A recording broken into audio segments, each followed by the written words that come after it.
I'm Teresa Garnero, and as you've seen, living with diabetes presents many challenges. Stress! In this video, we're going to discuss the emotional aspects of your condition and what we sometimes call diabetes distress. Did you know stress can be harmful to your body? This is true whether you're under physical stress, such as illness or surgery, or emotional stress from the loss of a loved one or a job, for example. When you're feeling stressed out, the hormones your body produces can also raise your blood sugar. So this can be of particular concern for people with diabetes.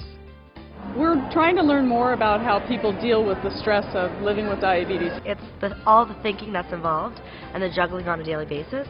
Blood sugars, if your blood sugars are off. I think one of the things that stresses me out is my numbers are never the same. I can eat the same thing one day and the next day it's higher or lower, and I get real frustrated with that. I'm thinking, what am I doing wrong? Just eating the right stuff, trying to figure out what is right for your body and balance that out. But stress is a big part. is the worst part of this. This is something you just want to lay there and cry, and you feel like your life is going. Diabetes distress is a form of stress caused by feeling overwhelmed by the burden of managing your diabetes. There's so much to handle that sometimes it's very normal to feel angry or sad or irritable when living with diabetes. It can be frustrating to do everything you're supposed to and still not have your blood sugar levels in control. But in fact, it would be unusual not to have these feelings. So we're looking to find the balance and trying to find the cause so that you're dealing with the stress and able to take care of yourself at the same time. You may forget to take your medications or skip the walk you usually take every day. Or you may be thinking too much about whatever's causing you stress to eat properly. Many of us turn to eating or crave comfort foods when we're feeling upset. We think this may make us feel better. But when you have diabetes, giving in to those cravings compounds the problem of maintaining control of your blood sugar levels. Here are some techniques for managing stress without resorting to food. How do you handle the stress? Get plenty of rest. I do whatever I can during the activities, especially during the weekend, whether it's seeing a movie, whether it's taking a walk, walking my dog. I swim or I walk at least 4 days a week. Go run, ride my bike.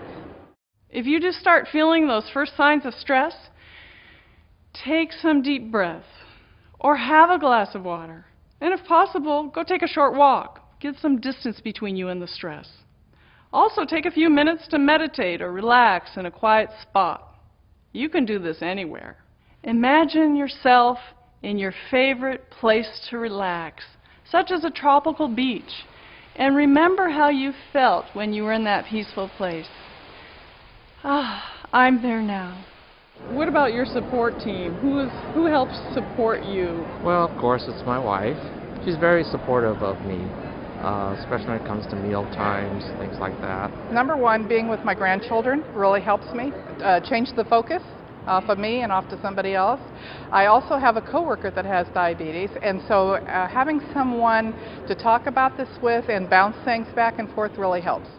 So if you are going through a stressful situation, don't bottle it up. Talk with a friend or family member about what's bothering you. Having someone who can listen really helps. Or join an in-person or online support group. Did you know that people who attend support groups have better blood sugar control? It's not so much about reading all the texts and everything that's out there about diabetes that may help you best. Sometimes it's the person who is living with the disease who is able to give you something that's meaningful for you to incorporate, and that's why people do better with support groups. Finally, don't hesitate to seek help in managing unavoidable stress. Ask your health care provider for a referral to a certified diabetes educator, mental health professional, or other resource for personalized care and support. This is also true if you're helping a child with diabetes or a spouse who may not be managing their diabetes as well as you think they should. I think what stresses me is how do I react and support her. She's an adult. How much do I How much guidance do I give, and when is the guidance too much? You're trying to help your loved one. They may be doing something that is within their right to do as a person, but it might not be helpful for their diabetes, and it's a challenge to witness that where you want to be their support. And so if you can find a way to get some skills to be able to cope with the emotional aspects of living with diabetes, it will make a difference. Seek help when you need it. Know when to call in the extra experts.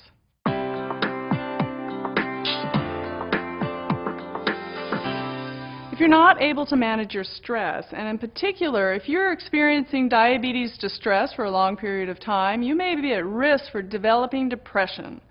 Depression is a serious condition, so it's important to recognize its symptoms.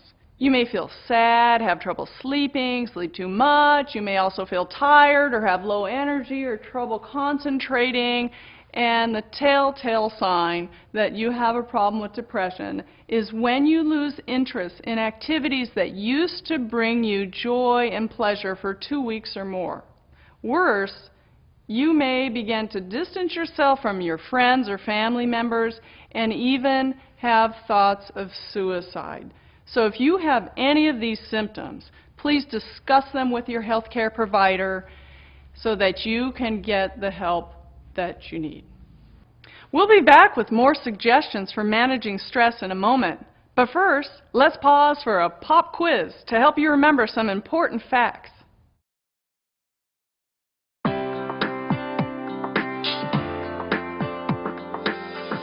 I like to get things done. I like to work towards a goal. And my problem was diabetes never ends.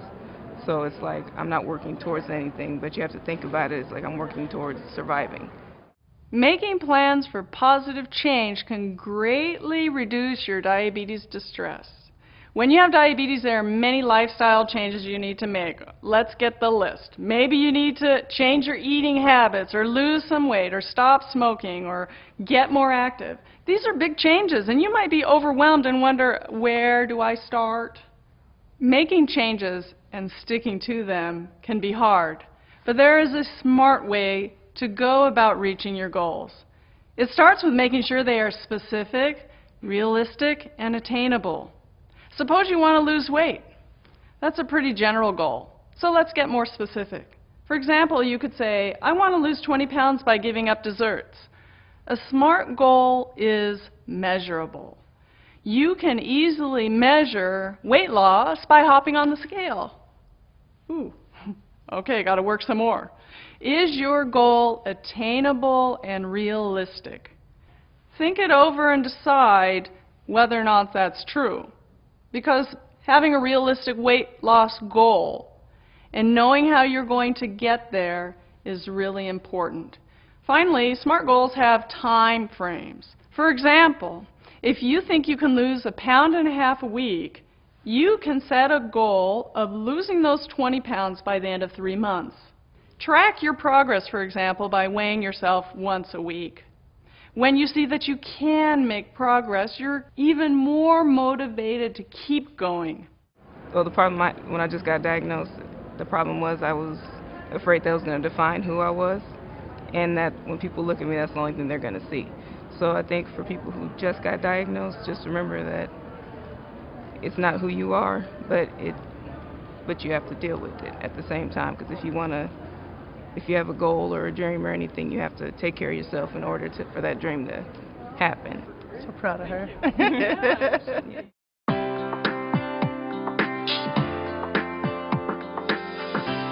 Now, on to one of the most powerful strategies for taking care of yourself when you live with diabetes: healing humor.